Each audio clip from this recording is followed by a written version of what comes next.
The restaurant was silent for a moment, so silent that even the sound of a spoon dropping could echo. Then came the laughter, cold, arrogant, and cutting through the air like glass. At the center of it all sat Richard Hale, a billionaire whose money had built his pride higher than the skyscraper he owned. But that night, something, or rather someone, was about to crack that pride in ways he could never imagine. Richard sat at the corner table with his daughter, Emily, a sweet girl with bright eyes and a smile that seemed to live in a different world, a silent one. She was deaf since birth, but to her father, that wasn't a challenge, it was an inconvenience. When a young waitress named Maya approached with a gentle smile, Emily lifted her hand, signing thank you. Maya's face softened immediately. She responded in perfect sign language. Emily's eyes widened with joy, someone understood her. But before that moment could bloom, Richard's voice cut through the air. Oh, don't bother, he said with a smirk. If you want to talk to my daughter, you'll need to, what? Wave your hands around like that too.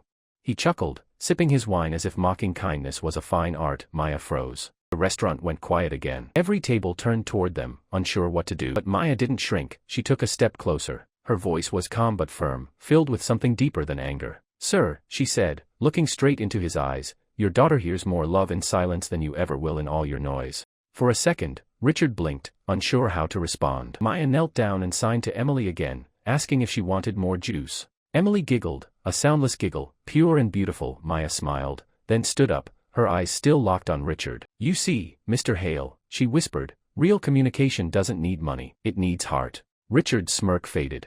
For the first time, he had nothing to say. The restaurant applauded quietly, not out of mockery, but respect. Maya walked away, leaving behind not just a tray of dishes, but a truth that money could never buy. The next morning, Richard couldn't shake the words echoing in his head. Your daughter hears more love in silence than you ever will. They haunted him through his office meetings, his phone calls, even through the clinking of champagne glasses at his penthouse that night. Emily sat near the window, staring at the city lights, her tiny fingers moving gracefully in the air, signing stories to herself. For once, Richard didn't look away. He watched, really watched, and realized how much of her world he had missed by refusing to understand it. The following evening, he returned to that same restaurant. But this time, there was no arrogance in his stride. He asked the hostess for one person, Maya. When she appeared, her eyes carried surprise, but not fear. Richard stood there awkwardly, holding a small notebook. I don't know how to say this the right way, he began, his voice lower than usual. But I want to learn. He opened the notebook, revealing pages filled with scribbled attempts at sign language. Gestures were clumsy, his movements unsure, but his eyes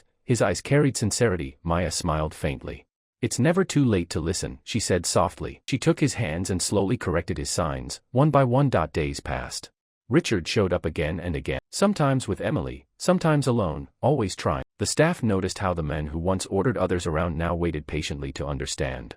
And one evening, when Emily ran into the restaurant and signed, Daddy understands me now, even Maya felt tears rise. Richard turned to her and said, you were right.